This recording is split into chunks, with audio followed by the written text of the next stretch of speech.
Date है आज 8 फरवरी 2022। ये सब टॉपिक डिस्कस करेंगे इस क्लास में। फर्स्ट टॉपिक है लाकाडोंग टर्मरिक। ये एक हल्दी है, हल्दी की प्रजाति जो रिसेंटली न्यूज़ में है, प्रीलिम्स और जीएस पेपर 3 के लिए इंपॉर्टेंट है। मेघालय की जो वेस्ट जैंतिया हिल्स है, मेघालय में गारो, खासी और जैंतिया ये पहाड़ियाँ हैं। जो जैंतिया हैं यहाँ वेस्ट जैंतिया हिल्स में, ये इसकी पहली बार डिलीवरी की गई है ड्रोन के द्वारा इस हल्दी की, इसलिए रिसेंटली न्यूज़ में है। ड्रोन्स आप जानते हो क्या है? ये है भाई साहब ड्रोन्स, छोटे हेलीकॉप्टर बोल सकते हो आप। ये इस तरह से डिलीवर करता है सामान एक जगह से दूसरे जगह पे। देखो यहाँ पे क्या है, बहुत ही ऊबड़ खाबड़ जगह है, हिंटरलैंड है, पहाड़ी इलाका है यहाँ पे। तो फार्मर्स हैं जो टर्मरिक हल्दी उगाते हैं, उनके लिए कनेक्टिविटी की समस्या है, प्रॉब्लम है यहाँ पे। तो अगर ड्रोन्स इसे डिलीवर कर पाएंगे तो उनकी समस्या ही हल हो जाएगी। तो रिसेंटली इसलिए न्यूज़ में आया ये जो लाकाडोंग टर्मरिक है, इस तरह की हल्दी होती है जैसा आप खाते हो घरों में। ये वन डिस्ट्रिक्ट वन प्रोडक्ट जो स्कीम चलाई हुई है गवर्नमेंट ने, उसके जरिए आइडेंटिफाई किया गया है इसको, लाकाडोंग टर्मरिक को। इस स्कीम के बारे में भी पढ़ेंगे, ये स्कीम क्या है। इस स्कीम के अंतर्गत इस लाकाडोंग टर्मरिक को एज ए प्रोडक्ट डेवलप किया जा रहा है वेस्ट जैंतिया हिल्स में। इसको एक्सपोर्ट भी किया जाएगा दूसरी कंट्रीज़ में। और जो ये वन डिस्ट्रिक्ट वन प्रोडक्ट जो इनिशिएटिव है, स्कीम है, ये अग्नि स्कीम के साथ ही पार्टनर्ड है। अग्नि मिशन या स्कीम बोलो, अग्नि मिशन देखो, ये जो प्राइम मिनिस्टर की जैसे इकोनॉमिक एडवाइजरी काउंसिल होती है ना, जो इकोनॉमिक मामले में प्राइम मिनिस्टर को, प्रधानमंत्री को सलाह देती है, इसी तरह से एक प्राइम मिनिस्टर की science technology innovation advisory council होती है, जो साइंस टेक्नोलॉजी के लिए प्राइम मिनिस्टर को एडवाइस देती है, सलाह देती है। तो इस काउंसिल के जो science technology and innovation advisory council है, इसके 9 टेक्नोलॉजी मिशन है, जिसमें से एक अग्नि मिशन है। सॉरी, अग्नि बोलो या अग्नि बोल लो आप, इसमें एल साइलेंट रख लो, शॉर्टकट में आप अग्नि बोल सकते हो या AGNLI। तो ये अग्नि मिशन है, ये देखो आइडेंटिफाई करता है कौन कौन सी इनोवेटिव टेक्नोलॉजीज हैं जो यूज की जा सकती हैं हमारे इंडिया में एंड टू एंड प्रोसेसिंग के लिए, यानी कि एक ट्रांसफॉर्मेटिव रोल प्ले कर सकती है ये टेक्नोलॉजी। इसी के साथ ये अग्नि जो मिशन है, इसको ओडोप के साथ पार्टनर किया हुआ है, यानी कि दोनों को एक साथ प्रमोट किया जाता है। जो लाकाडोंग टर्मरिक है, ये देखो वर्ल्ड में one of the finest turmeric variety है। पूरे वर्ल्ड में जो हल्दी उगाई जाती है उसमें से एक ये फाइनेस्ट वेराइटी है, जितनी भी फाइनेस्ट वेराइटी है उनमें से एक है। और इसमें हाईएस्ट कंटेंट है कुरक्यूमिन का। ये जो करक्यूमिन या क्यूरक्यूमिन है, ये 7 to 9% पाया जाता है इस हल्दी में। और भाई साहब देखो, यही पदार्थ है जो हल्दी में पाया जाता है, जिसकी वजह से हल्दी का कलर है जो पीला होता है, येलो होता है। इसी की वजह से बहुत सारी बीमारियों की दवाई बनाई जा सकती है हल्दी के द्वारा। यही है वो पदार्थ। अगर इसकी मात्रा ज़्यादा होगी तो इसका मतलब है वो हल्दी बहुत ही बेस्ट क्वालिटी की है। तो इसमें 7 to 9% कंटेंट है कुरक्यूमिन का इस हल्दी में।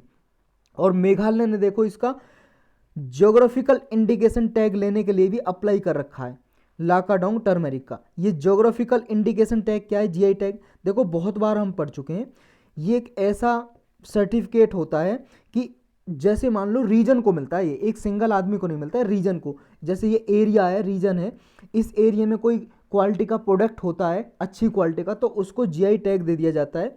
इंडिया की एक अथॉरिटी बना रखी है भाई साहब, GI टैग करके एक एक्ट बनाया है 1999 का, ये एक्ट बना हुआ है। इसके द्वारा चेन्नई में एक अथॉरिटी बनी हुई है जो GI टैग देती है। तो ऑनलाइन अप्लाई कर देते हैं वैसे तो आजकल, चेन्नई में है इसका हेड ऑफिस जो GI टैग देता है। तो ये जब मिल जाता है तो 10 साल के लिए ये समझ लो उसे एक सर्टिफिकेट मिल गया कि इस एरिया को, कि इस नाम से, जैसे लाकाडोंग ये हल्दी को मिल गया, तो लाकाडोंग जो ये हल्दी है ना, फिर इस नाम से कोई दूसरा नहीं बेचेगा। मान लो मेघालय की हल्दी फेमस है, लेकिन कहीं मान लो केरल से या कहीं अरुणाचल प्रदेश से ये हल्दी बोल के कि ये लाकाडोंग की हल्दी है, ये नाम बोल के नहीं उसे बेच सकते हैं, वरना उसे पनिशमेंट किया जा सकता है।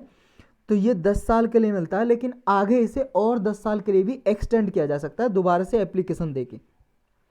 तो इसका फ़ायदा ये होता है कि इसकी यूनिक क्वालिटी होती है, तो फिर इसको GI टैग मिला है तो इसकी कीमत अच्छी खासी मिल जाती है, प्राइस, क्योंकि अलग क्वालिटी होती है भाई साहब इसमें।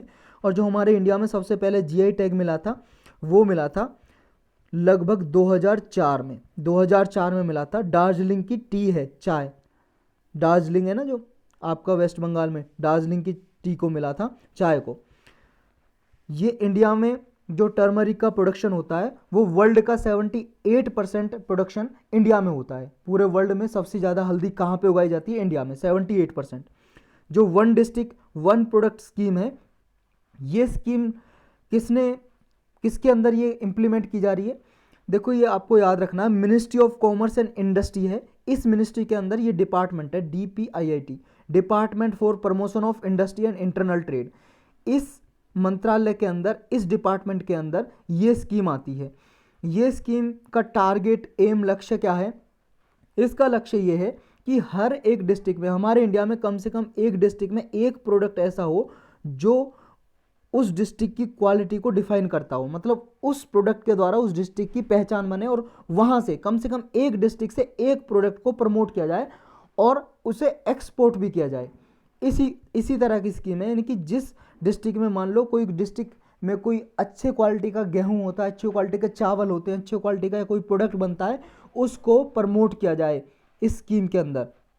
ये स्कीम का जो आइडिया था वो जापानीज बिजनेस डेवलपमेंट कंसेप्ट से लिया गया था और सबसे पहले इंडिया में 2018 में उत्तर प्रदेश ने इंप्लीमेंट किया था, लॉन्च किया था अपने स्टेट में। उत्तर प्रदेश फर्स्ट स्टेट बना था इस वन डिस्ट्रिक्ट वन प्रोडक्ट को लॉन्च करने का। नेक्स्ट है queen Elizabeth second 70 year rain. Rain का मतलब एक तरह से साम्राज्य, रूल। तो क्वीन जो एलिजाबेथ ब्रिटेन की महारानी है भाई साहब, ब्रिटेन की महारानी। देखो जैसे हमारे इंडिया में प्रेसिडेंट की पोस्ट है ना, ऐसे वहां पे क्वीन होती है, क्वीन ब्रिटेन में। क्वीन एलिजाबेथ, ब्रिटेन तो आपको पता है जिसने हम पे राज किया था, ये वाला भाई साहब यूनाइटेड किंगडम या ब्रिटेन। यूनाइटेड किंगडम और ब्रिटेन में थोड़ा ही फर्क है, वो आपने NCERT में पढ़ा होगा, जिसमें 2-3 ये कंट्री को मिला के बोलते हैं, आयरलैंड वगैरह, स्कॉटलैंड। तो ये क्वीन एलिजाबेथ 70 साल तक इन्होंने रूल किया, 70 साल इन्होंने मतलब महारानी के पद पे रही हैं ये ब्रिटेन में। ये 6 फरवरी 1952 को क्वीन बनी थी और 2022 में 70 साल पूरे हो गए। देखो जो प्रेसिडेंट है हमारे, उनकी जो पावर है थोड़ा बहुत फ़र्क होता है जो ब्रिटेन के महारानी है, क्योंकि ब्रिटेन की महारानी है ना वो मोनार्क हैं, वो मोनार्क है। और हमारे इंडिया के मोनार्क नहीं है, क्योंकि हमारे इंडिया में रिपब्लिक सिस्टम है और ब्रिटेन में रिपब्लिक सिस्टम नहीं है। रिपब्लिक सिस्टम का मतलब होता है गणतंत्र, यानी कि ऐसा सिस्टम जहां पे जो हेड ऑफ द स्टेट है, और हेड ऑफ द स्टेट हमारे इंडिया में कौन है? हेड ऑफ द स्टेट है प्रेसिडेंट। तो हेड ऑफ द स्टेट, जहां पे स्टेट का मतलब यहाँ पे हमारा पूरा इंडिया समझ सकते हो, टेरिटरी, पूरी यूनियन टेरिटरी हमारी, मतलब पूरा टेरिटरी ऑफ इंडिया, उसमें हेड ऑफ द स्टेट कौन है? प्रेसिडेंट। कि जहां पे जिस कंट्री में head of the state is elected by people directly और इनडायरेक्टली, जहां पे हेड ऑफ द स्टेट को चुनाव के द्वारा चुना जाता है, या तो प्रत्यक्ष रूप से या अप्रत्यक्ष रूप से, डायरेक्टली या इनडायरेक्टली इलेक्शन होता है। और हमारे यहाँ पे प्रेसिडेंट का इलेक्शन कैसे होता है? इनडायरेक्टली। हम MP और MLA को चुनते हैं, उनके लिए वोट डालते हैं। MP और MLA प्रेसिडेंट के इलेक्शन में वोट डालते हैं, आपने पढ़ाई होगा पॉलिटी में। तो हमारे यहाँ पे रिपब्लिक है, यानी कि गणतंत्र है। हेड ऑफ द स्टेट लोगों के द्वारा ही इलेक्ट किया जाता है, डायरेक्टली या इनडायरेक्टली, हमारे यहाँ पे इनडायरेक्टली। लेकिन मोनार्क सिस्टम में ऐसा नहीं होता। उसमें क्या होता है, इसी के परिवार से बनेंगे भाई साहब हेड ऑफ द स्टेट, और हेड ऑफ द स्टेट वहाँ पे क्वीन है ब्रिटेन में। तो क्वीन क्या है? इसी के परिवार से बनेगी। जब ये मान लो मरने के कगार पे आ जाएंगी तो घोषित कर देंगी अपनी बेटे की बहू को, समझ रहे हो? इसी तरह से उनके परिवार में से क्वीन बनेगी। तो ये मोनार्क सिस्टम 2 तरीके का होता है। एक तो होता है आपका constitutional monarchy system, constitutional monarchy, और एक एब्सोल्यूट मोनार्की। जो कॉन्स्टिट्यूशनल मोनार्की में हेड ऑफ द स्टेट होते हैं उन्हें बोलते हैं कॉन्स्टिट्यूशनल मोनार्क, जैसे ब्रिटेन में। और जो एब्सोल्यूट मोनार्की होती है उसमें भाई साहब वो मोनार्क ऐसे होते हैं उनके पास अनलिमिटेड पावर होती है, अनलिमिटेड पावर। क्योंकि एब्सोल्यूट मोनार्क जैसे एंशियंट टाइम में, प्राचीन समय में राजा हुआ करते थे, जो उन्होंने बोल दिया वही चलेगा, उन्हीं का रूल। ना कोई संविधान है, ना कॉन्स्टिट्यूशन, ना नियम रूल, जो वो नियम रूल बनाएंगे, जो वो बोल देंगे वही नियम कानून है सब। और कॉन्स्टिट्यूशनल मोनार्क का मतलब ये है क्योंकि वहाँ का संविधान उस पर कुछ लिमिट लगाता है। जैसे क्वीन है यहाँ की ब्रिटेन की, उन पर लिमिट लगाती है वहाँ का कॉन्स्टिट्यूशन ब्रिटेन का। भले ही अनरिटन कॉन्स्टिट्यूशन है ब्रिटेन का, लेकिन वहाँ पे लिमिट लगाई जाती है मोनार्क पे, वहाँ की क्वीन पे। तो ये हो गया कॉन्स्टिट्यूशनल मोनार्क। और देखो भाई साहब ये ऐसा क्वेश्चन है, कॉन्स्टिट्यूशनल मोनार्क या कॉन्स्टिट्यूशनल डेमोक्रेसी, इसका क्या मतलब है? इसका मतलब ये है, देखो ये कई बार यूपीएससी ने प्रीलिम में लगातार बैक टू बैक 3 बार पूछा, 2019, 2020, 2021। अगर आपने एनालाइज किए होंगे तो आपको पता चलेगा कि हाँ पूछा है। यानी कि ऐसी डेमोक्रेसी, जब कॉन्स्टिट्यूशनल डेमोक्रेसी आ जाए, जहाँ पे कॉन्स्टिट्यूशन वर्ड आ जाए ना, इसका मतलब ये समझ लो कि वहाँ पे जो गवर्नमेंट है, चाहे अथॉरिटी है, एडमिनिस्ट्रेशन है, जुडिशियरी है, कोई भी है, वहाँ पे कॉन्स्टिट्यूशन ने लिमिट लगाई हुई है, लिमिट, बाधा लगाई हुई है। अनलिमिटेड पावर नहीं है किसी के पास भी, क्योंकि वहाँ पे संविधान सर्वोपरि है। संविधान ही सबसे बड़ा है, क्योंकि संविधान किसने बनाया? लोगों ने। और हमारे प्रियम्बल में भी लिखा हुआ है, we the people of India, हम भारत के लोग हैं जो संविधान को अडॉप्ट करते हैं, हम भारत के लोगों ने। हालांकि देखो, भारत के लोगों ने वोटिंग दी, रिप्रेजेंटेटिव चुने, उन्होंने जो संविधान सभा के मेंबर थे उन्होंने संविधान बनाया, लेकिन वो लोग भी तो भारत के लोगों ने ही चुने थे। तो इसलिए प्रियम्बल में स्टार्टिंग में जो रखा गया हमारे संविधान में प्रस्तावना, प्रियम्बल बोलते हैं इंग्लिश में, प्रस्तावना बोलते हैं हिंदी में, तो इसमें स्टार्टिंग में यही लिखा हुआ है, we the people of India, यानी कि हम भारत के लोग। समझ रहे हो? तो कॉन्स्टिट्यूशनल का वर्ड जहाँ पे आ जाए, यूपीएससी के प्रीलिम में हर बार आता है, वहाँ पे समझ लाना, ऐसा आपको वहाँ पे ये ऑप्शन चुनना है जहाँ पे लिमिट लगाई गई हो, जहाँ पे ऐसा ऑप्शन बात कर रहा हो लिमिट लगाने की, तो वो ऑप्शन आपका करेक्ट आंसर हो जाएगा। अभी 2021 2020 का लगाना आप। और देखो, ये मैंने यूपीएससी जो शॉर्ट का एक प्लेलिस्ट बनाई हुई है, उसमें ना 72 75 क्वेश्चन बनाए हुए हैं, 72 75। उनमें से भाई साहब डायरेक्टली 2 से 3 क्वेश्चन आप देखोगे ना, सिर्फ वो ना 8-8 सेकंड 10-10 सेकंड की वीडियो, 72 वीडियो, 72 या 75 के लगभग वीडियो हैं। यूपीएससी शॉर्ट करके एक प्लेलिस्ट में जाओगे ना आप, जैसे आपके नीचे सिंपल सीएससी लिखा हुआ है, वहाँ पे क्लिक करोगे, ऊपर प्लेलिस्ट आ जाएगी, उसमें 72 से 75 लेक्चर हैं 8 या 10 सेकंड के। वो गाने के साथ, म्यूजिक के साथ मैंने लगाए थे। मैंने सोचा था म्यूजिक लगाऊंगा, थोड़ा हो सकता है चैनल प्रमोट हो जाए, लेकिन वो ऐसा कुछ हुआ नहीं। मैंने सारा करके देख लिया, कोई क्लिक ही नहीं करता भाई साहब, मैं क्या करूं? अब नहीं करता तो कोई बात नहीं, जिसे फ़ायदा हो रहा है ठीक है, नहीं हो रहा है तो भाई साहब आपकी मर्ज़ी, नहीं हो रहा तो अब मैं उसमें कुछ नहीं कर सकता। तो आप देखोगे ये कि उनमें 72 से 75 वीडियो, 2 से 3 क्वेश्चन डायरेक्टली वहाँ से आए हुए हैं, यूपीएससी ने पूछे हैं 2021 में ही। अगर आप देखोगे तो आप तब आप रियलाइज़ करोगे। और प्रीलिम से मैंने 2-3 महीने पहले से वो बनाए हुए वीडियो, जो 2021 का प्रीलिम हुआ था भाई साहब अक्टूबर में लास्ट ईयर। आते हैं अपने इस पे, नेक्स्ट टॉपिक है अरावली बायोडाइवर्सिटी पार्क। ये देखो गुरुग्राम में है, हरियाणा की गुरुग्राम डिस्ट्रिक्ट में। अभी जो 2 फरवरी गई थी, जब वर्ल्ड वेटलैंड डे सेलिब्रेट किया था सुल्तानपुर नेशनल पार्क में, यहाँ पे अरावली हिल्स पे ही बना हुआ है गुरुग्राम डिस्ट्रिक्ट में, और यहाँ पे अरावली बायोडाइवर्सिटी पार्क भी डिक्लेयर किया हुआ है। अरावली बायोडाइवर्सिटी पार्क इसलिए अभी न्यूज में है क्योंकि इसको अभी घोषणा की गई है, इसकी अरावली बायोडाइवर्सिटी पार्क इंडिया का फर्स्ट OCM साइट बन गई है। OCM साइट का मतलब है other effective area based conservation measure site. ये क्या होती है और कौन घोषित करता है इसको? ये देखो OCM, OECM का जो टैग है ये IUCN द्वारा दिया जाता है। IUCN क्या है? International union for conservation of nature. ये एक इंटरनेशनल नॉन प्रॉफिट ऑर्गेनाइजेशन है जिसमें गवर्नमेंट और नॉन गवर्नमेंट NGO वगैरह सब पार्टिसिपेट करती हैं, इंस्टीट्यूशन, अकेडमी, कोई भी प्राइवेट ऑर्गेनाइजेशन सब पार्टिसिपेट करती हैं। किस लिए? ताकि नेचर को कंजर्व किया जा सके, प्रकृति को संरक्षित किया जा सके, इसलिए ये पार्टिसिपेट करती है। 1958 में बनाया गया था इसको, जूलियन हेक्सले नाम के आदमी ने। पूरा डिटेल में जानना तो आप इन्वायरमेंट की प्लेलिस्ट में IUCN का लेक्चर देख सकते हो। IUCN के अकॉर्डिंग ये कोई ऐसी प्रोटेक्टेड साइट नहीं होती। OECM साइट है, जो कोई साइट का मतलब होता है जगह या स्थल बोलते हैं हिंदी में। ये ऐसी जगह होती है, कोई प्रोटेक्टेड संरक्षित एरिया नहीं होता, क्षेत्र नहीं होता ये। लेकिन यहाँ पे जो बायोडाइवर्सिटी है वो रिच होती है, वो बहुत ही ज़्यादा रिच होती है। रिच का मतलब अमीर नहीं है यहाँ पे, रिच का मतलब एक बहुत ही ज़्यादा बायोडाइवर्सिटी। और बायोडाइवर्सिटी का क्या मतलब है? Variety of lifes. किसी एरिया में वेराइटी ऑफ लाइफ मिलती है, बहुत ज़्यादा स्पीसीज मिलते हैं, डिफरेंट अलग अलग तरीके के पशु पक्षी पेड़ पौधे, कोई भी वहाँ पे अलग अलग तरीके के मिलते हैं, उसे बोलते हैं बायोडाइवर्सिटी, जैव विविधता। हिंदी में जैव विविधता मतलब भिन्नता, जीवों की भिन्नता, अलग अलग तरीके के वैरायटी के जीव जहाँ पे मिलते हैं उस एरिया को कहते हैं वो बायोडाइवर्सिटी में रिच एरिया है। तो OECM जो एरियाज़ हैं वो डिफाइन किए गए थे 2018 में कन्वेंशन ऑन बायोलॉजिकल डाइवर्सिटी हुई थी। ये CBD है ना, जो CBD के बारे में भी अलग लेक्चर बना हुआ है इन्वायरमेंट की प्लेलिस्ट में। इसकी मीटिंग हुई थी 2018 में, वहाँ पे डिफाइन किया था OECM साइट को, एरिया को कैसे होंगे। जो OEC टैग जब मिल जाता है, इसका मतलब ये नहीं है कि उसे फाइनेंशियल मैनेजमेंट एप्लीकेशन होगा, यानी कि उसे वित्तीय सहायता कोई नहीं दी जाती। बस इतना है कि उसे डेजिग्नेट कर दिया जाता है कि ये भी जो बायोडाइवर्सिटी हॉटस्पॉट होते हैं ना, उन्हीं की तरह ये भी एक एरिया है जहाँ पे बायोडाइवर्सिटी रिच होती है। जो ये OECM है, ये एज ए कंजर्वेशन डेजिग्नेशन दे दी जाती है इन्हें, यानी कि क्यों दी जाती है, क्योंकि ये यहाँ पे क्या है, बहुत सारे जीव जंतु होते हैं, बहुत सारे एनिमल्स या बहुत सारे पेड़ पौधे होते हैं, उनको संरक्षित करके रखते हैं ये एरिया।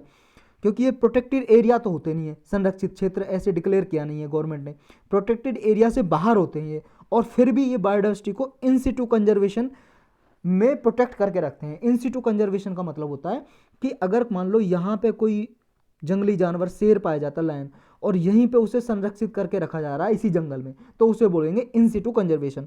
और अगर मान लो ये लायन यहाँ पे पाया जाता है, लेकिन इसे मान लो दिल्ली में पाया जाता है, दिल्ली में पाया जाता है कोई लायन शेर, और वो और जगह नहीं पाया जाता, लेकिन इसे दिल्ली से मूव करके मान लो इसे मध्य प्रदेश के किसी एक नेशनल पार्क में संरक्षित करके रखें, तो ये हो गया एक्स सिटू, समझ रहे हो, एक्स सिटू कंजर्वेशन। या कहीं जू में, चिड़ियाघर में रखो, मान लो चिड़ियाघर में क्या हो गया, एक्स सिटू कंजर्वेशन हो गया। तो ये इन सिटू क्या है कि जहाँ पे जंगलों में जिस जगह पे वो पाया जाता है वहीं पे उसको संरक्षित करके रखा जाए, पेड़ पौधों को या जंगली जानवर को, उसे कहते हैं इन सिटू कंजर्वेशन। तो इनमें OECM एरियाज में इन सिटू कंजर्वेशन की जाती है। और ये बायोडाइवर्सिटी पार्क है जो अरावली वाला, ये देखो बहुत सारी जगह पे फैला हुआ है, ये याद करने की जरूरत नहीं है, इसमें स्पीसीज बहुत सारी मिलती हैं। दिल्ली के NCR एरिया के लिए लंग सिस्टम समझा जाता है, ग्रीन लंग, यानी कि उसके लिए प्योरीफाई करता है एयर वगैरह को। यहाँ पे बहुत सारे स्पीसीज मिलते हैं, जैसे leopard, sambar, fox jackal, palm civet एक बिल्ली की तरह का ही प्रजाति होते हैं, और ये सब हमने देखे हैं। जैकाल कुत्ते की तरह का कुछ होता है, जैसे भेड़िया होता है। फॉक्स लोमड़ी आप जानते हो, सामर हिरन का प्रजाति है, हिरन की। लियोपार्ड हम जानते हैं। नेक्स्ट टॉपिक है supreme court two way between national security and judicial scrutiny. Scrutiny का मतलब होता है छानबीन करना, जांच करना, इन्वेस्टिगेशन करना। ये सुप्रीम कोर्ट का अभी भाई साहब एक जजमेंट आया है, और ये प्रीलिम्स और GS पेपर 2 के लिए इंपॉर्टेंट है। सुप्रीम कोर्ट ने कहा है कि देखो, नेशनल सिक्योरिटी, राष्ट्रीय सुरक्षा के नाम पे सेंट्रल गवर्नमेंट क्या है, उसे फ्री पास नहीं मिल गया है कि किसी भी टॉपिक को दबा सकती है। इशू क्या है यहाँ पे, इशू ये है, केरल हाई कोर्ट में गवर्नमेंट ने रीजन दिया नेशनल सिक्योरिटी का। किस चीज़ के लिए दिया, क्योंकि वहाँ पे गवर्नमेंट ने मलयालम का न्यूज़ चैनल है एक, मलयालम भाषा में, केरल में मलयालम भाषा बोली जाती है, मलयालम का न्यूज़ चैनल है, उसे टेलीकास्ट परमिशन देने से मना कर दिया। किस बेस पे, इस बेस पे कर दिया कि नेशनल सिक्योरिटी को खतरा है, इसलिए उस पर रोक लगा दी। इस चैनल पे, कौन सा चैनल था, मीडिया 1 TV चैनल था, इस पर रोक लगा दी नेशनल सिक्योरिटी का हवाला देते हुए कि नेशनल सिक्योरिटी को खतरा है, आपको हम पब्लिश नहीं करने देंगे, आपको टेलीकास्ट नहीं करने देंगे, चैनल को बंद कर दिया। तो यहाँ पे रिसेंटली अभी एक ये भी केस आया था कि गवर्नमेंट ने रिसेंटली पेगासस स्नूपिंग केस का मामला आया था। पेगासस एक सॉफ्टवेयर है जिसके द्वारा स्नूपिंग की जाती है, स्नूपिंग मतलब जासूसी, स्पाई मतलब जासूसी की जाती है। अभी गवर्नमेंट ने ऐसा, मतलब न्यूज़ में आया था कि गवर्नमेंट ने क्या किया था, सेंट्रल गवर्नमेंट ने बहुत सारे लोगों के फ़ोन वगैरह टेप किए थे, यानी कि उनकी जासूसी की थी कि कॉलिंग वगैरह के बारे में, पेगासस सॉफ्टवेयर के जरिए। इसके बारे में हमने ऑलरेडी पढ़ा हुआ है। पेगासस सॉफ्टवेयर ये कहाँ से निकला है, पेगासस सॉफ्टवेयर ये निकला है भाई साहब इजराइल से, इजराइल की एक कंपनी ने बनाया था, और इजराइल की कंपनी ने जो बनाया था ये ऐसा दावा करती है कि हम इसे सिर्फ गवर्नमेंट को बेचते हैं, और गवर्नमेंट को इसलिए बेचते हैं ताकि वो आतंकवाद को रोकने के लिए इस सॉफ्टवेयर का यूज कर सके, कि आतंकवाद के जो फ़ोन वगैरह को ये स्नूपिंग कर सकें और पता लगा सकें, आतंकवाद को कंट्रोल कर सकें।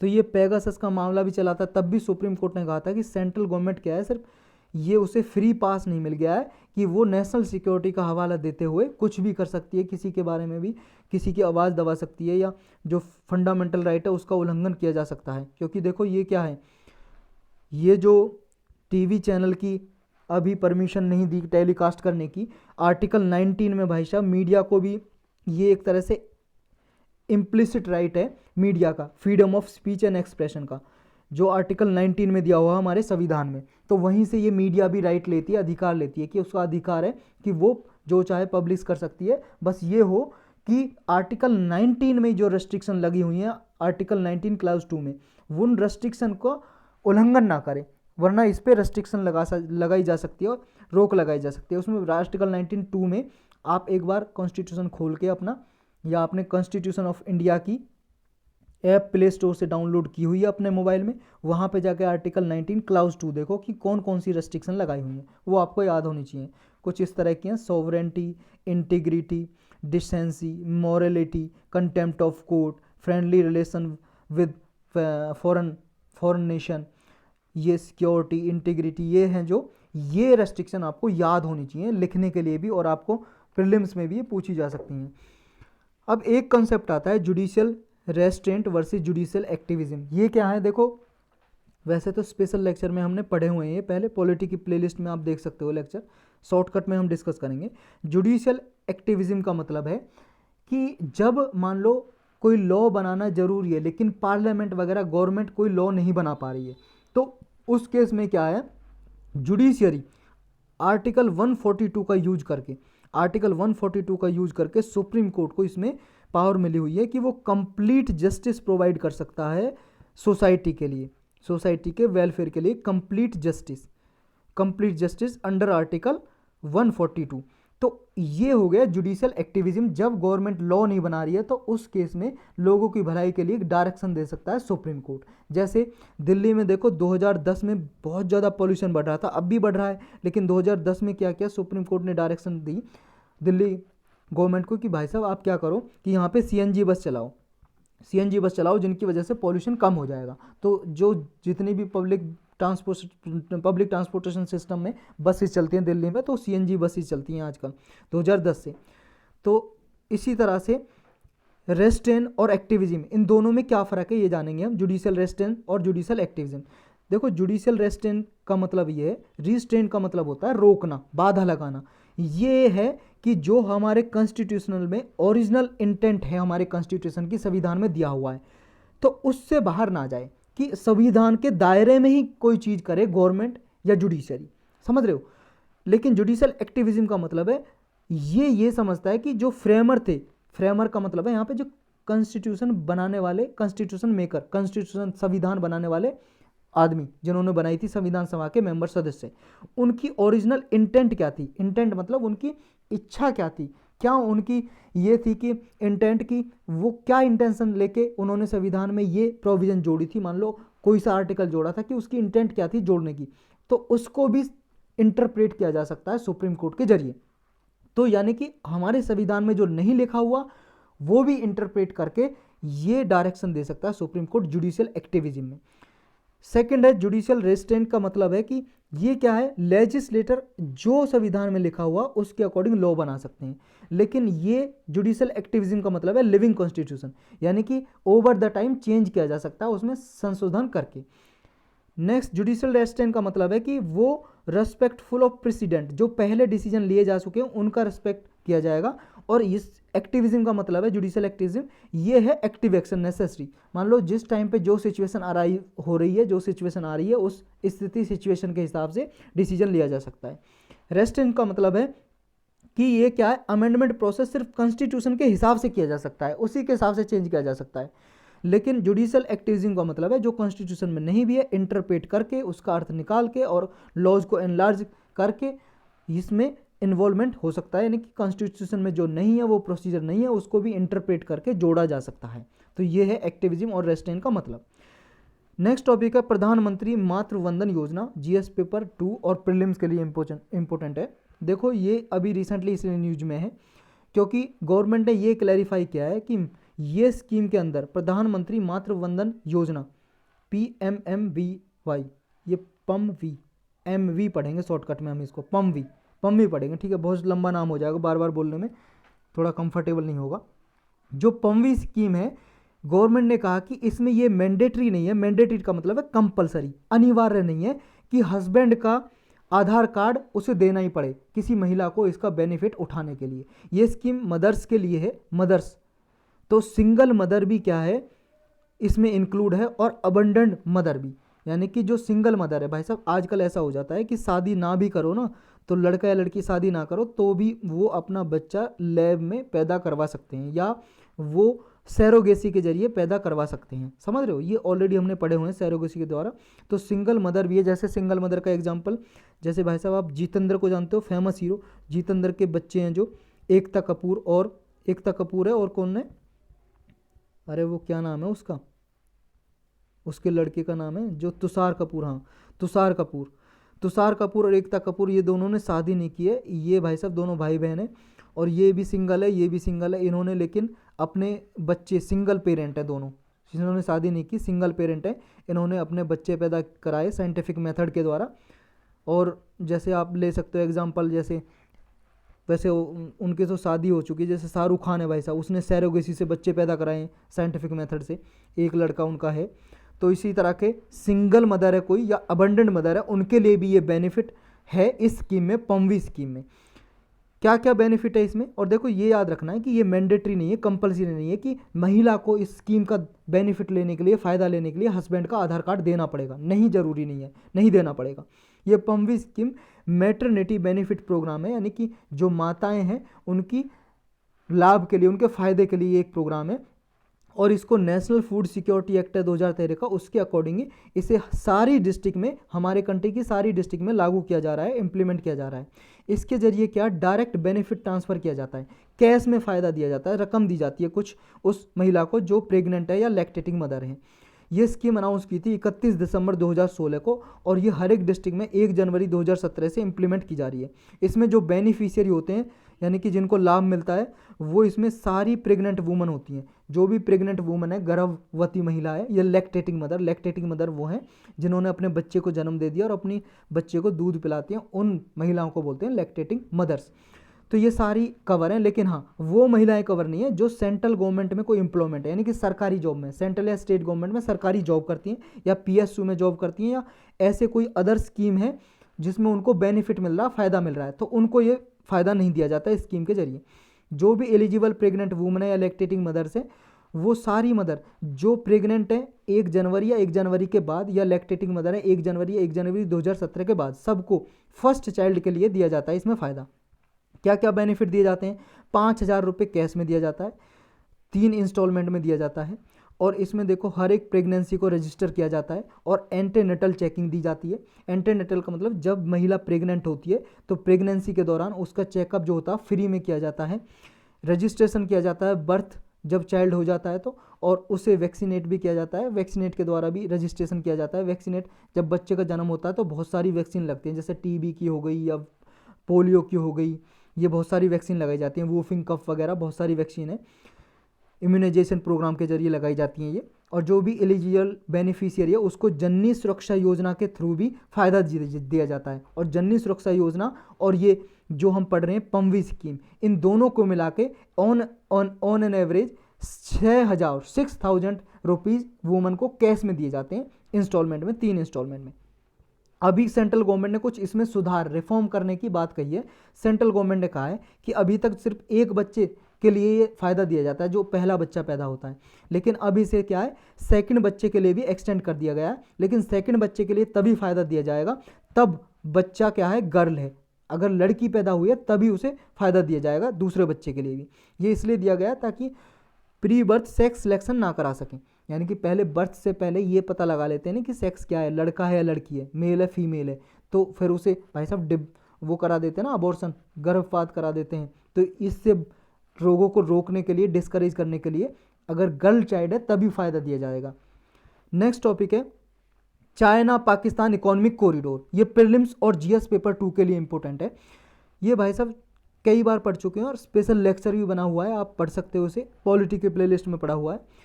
अभी रिसेंटली न्यूज़ में इसलिए इसका सेकंड फेज चल गया। ये क्या है, ये देखो आप देख रहे हो, ये वाला अपना हिंदुस्तान, ये आपने देखी थी कि क्वीन एलिजाबेथ जो हमने ऊपर पढ़ी थी, ये फ़ोटो नहीं दिखाया था मैंने, नहीं दिखाया था ना मैंने, ये है क्वीन एलिजाबेथ सेकंड जो 70 साल रूल कर चुकी है और अभी तक जिंदा है भाई साहब, ब्रिटेन की महारानी यही है। ये इंडिया का मैप है भाई साहब, देखो ये इधर पाकिस्तान है और इधर ये चाइना है। यहाँ से जिनजियांग रीजन से ये POK है, ये लाइन ऑफ कंट्रोल है LOC। यहाँ पे ये पाकिस्तान के कब्जे में POK है। यहाँ से एक रोड जा रहा है, रोड रेल और पाइपलाइन जा रही है यहाँ से, और यहाँ ग्वाडर पोर्ट है, यहाँ पे पाकिस्तान का ग्वाडर पोर्ट है, ग्वाडर बंदर का ग्वाडर पोर्ट तक जा रही है। तो यहाँ पर कनेक्टिविटी जा रही है, इसी को बोलते हैं CPEC। और ये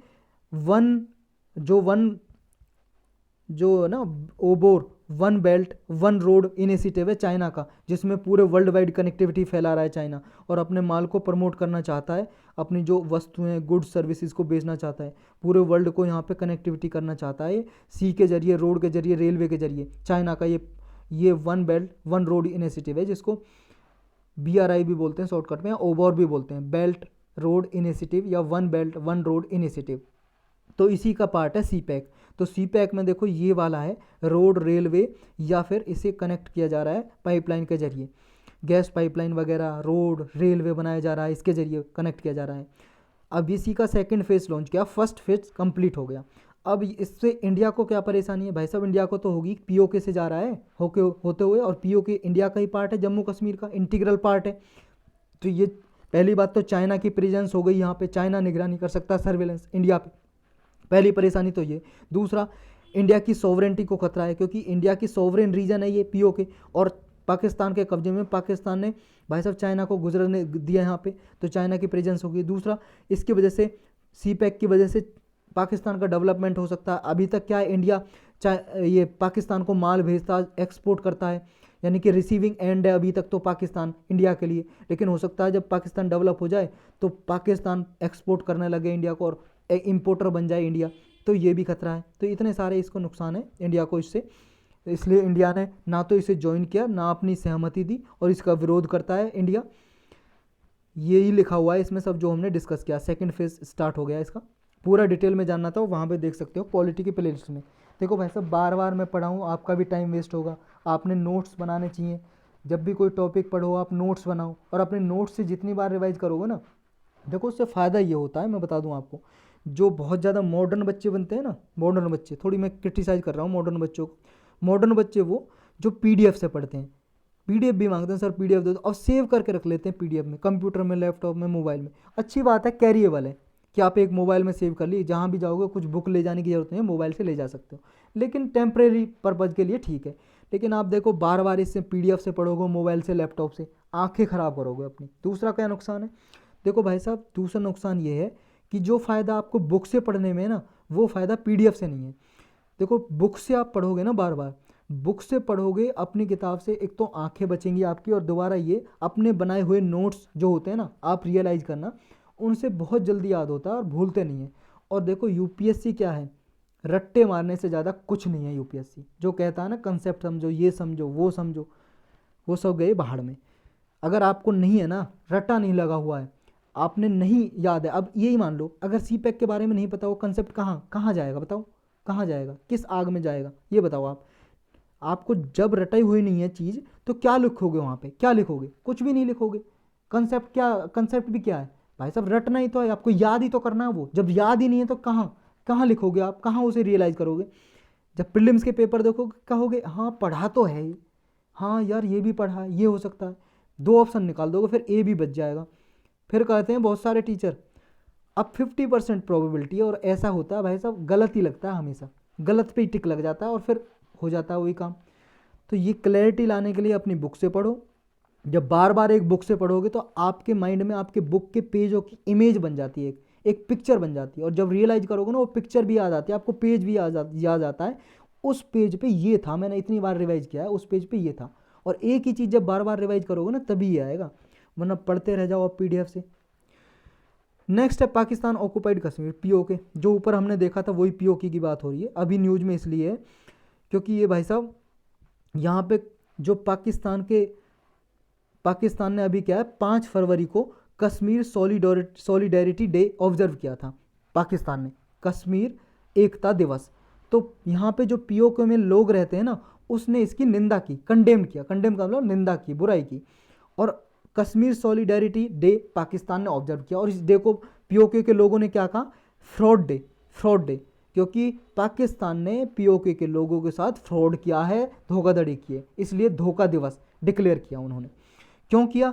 क्योंकि भाई साहब पाकिस्तान क्या है, दोगलापन करता है। अभी पीओके पाकिस्तान के कब्जे में है, लेकिन सारा डेवलपमेंट इस्लामाबाद या और सिटी में करता है, और यहाँ पे पीओके में इस कश्मीर के रीजन में कोई डेवलपमेंट नहीं है। ना तो हेल्थ केयर फैसिलिटी है प्रॉपर, ना ही एजुकेशन सिस्टम है, ना ही उन्हें पढ़ने के लिए आज़ादी दी जाती है, रेस्ट्रिक्शन ज़्यादा लगाई जाती है उन पर। तो इसलिए पीओके के लोग बहुत ही ज़्यादा नफरत कर रहे हैं पाकिस्तान से, और ये इंडिया के लिए अच्छा ही है। नेक्स्ट टॉपिक है ग्रीन बॉन्ड्स।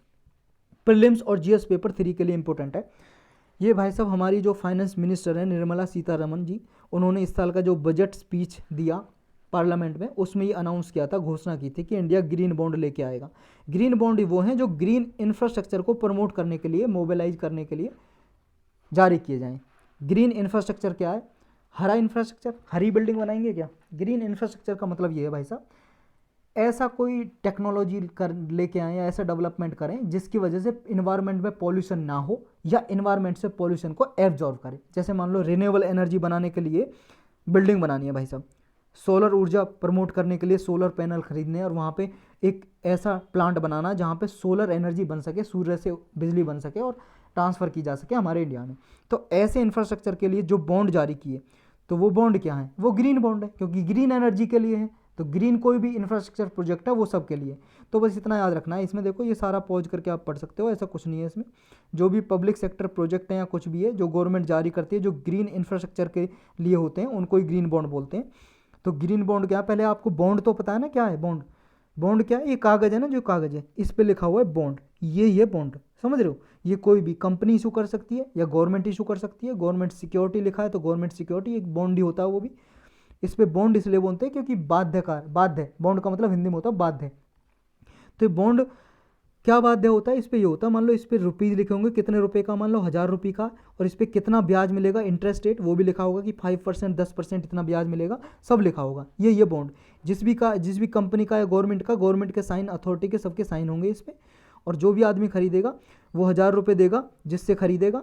जैसे मान लो ए कंपनी से खरीदा, 1000 रुपये दे दिए इसको, अब 1000 रुपये को ये इन्वेस्ट कर सकती है, निवेश लगा सकती है, और जिस पे ये बॉन्ड आ गया इसको तो भाई साहब फायदा ही है, 5-10% ब्याज में मिलेगा, जब वापस करेगा तो 1000 रुपये वापस मिल जाएंगे। तो ये ग्रीन बॉन्ड क्या है? ये भी इसी तरह से फिक्स्ड इनकम इंस्ट्रूमेंट होता है। फिक्स्ड इनकम इसलिए बोलते हैं क्योंकि इस पर सिर्फ ब्याज मिलता है 10%, 5%। शेयर की तरह नहीं होता। शेयर पे क्या है, जितना कंपनी को फ़ायदा हुआ इतना ही शेयर खरीदने वाले को भी फ़ायदा होता है। तो ये क्लाइमेट को ग्रीन यानी कि क्लाइमेट या इन्वायरमेंट प्रोजेक्ट के लिए होते हैं ये, और डेट इंस्ट्रूमेंट ही होते हैं, क्योंकि डेट का मतलब कर्ज ही तो लेती है कोई कंपनी या गवर्नमेंट जारी करके पब्लिक से कर्ज ही लेती है, क्योंकि वापस वो कभी भी गवर्नमेंट से मांग सकता है अपना बॉन्ड का पैसा, बॉन्ड वापस करके। तो ग्रीन बॉन्ड इसलिए भी फेमस है क्योंकि इसमें क्या है, कुछ गवर्नमेंट ना टैक्स इंसेंटिव भी देती है। जो भी इन्वेस्टर है, इन्वेस्टर मतलब जिसने बॉन्ड खरीदा है, जो निवेश अपना पैसा लगा रहा है, जिसने खरीदा है उससे वो पैसा भी तो कमाएगा। मान लो उसने 10 करोड़ रुपए के बॉन्ड खरीद लिए, अब उससे जो उसने फ़ायदा कमाया, जो उसे इंटरेस्ट मिला 5-10% का, उससे जो इनकम हुई, गवर्नमेंट उस इनकम पे ना टैक्स फ्री कर देती है, टैक्स पे छूट देती है, कुछ कम टैक्स लेती है उस इनकम पे। तो इस वजह से क्या, लोग ज़्यादा खरीदेंगे इन बॉन्ड को, ग्रीन बॉन्ड को, समझ रहे हो ना? और जब ज़्यादा खरीदेंगे तो क्या है, गवर्नमेंट या जो भी कंपनी है वो ज़्यादा रिन्यूएबल एनर्जी या ग्रीन बिल्डिंग या ग्रीन इंफ्रास्ट्रक्चर में इन्वेस्ट करेगी। तो ये सबसे ज़्यादा इन्वेस्ट करने वाले वर्ल्ड बैंक है। ये वर्ल्ड बैंक ने सबसे ज़्यादा ग्रीन बॉन्ड इशू किए हैं, लगभग 164 सच ग्रीन बॉन्ड इशू किए हैं, और लगभग $14.4 बिलियन के ग्रीन बॉन्ड इशू किए हैं वर्ल्ड बैंक ने।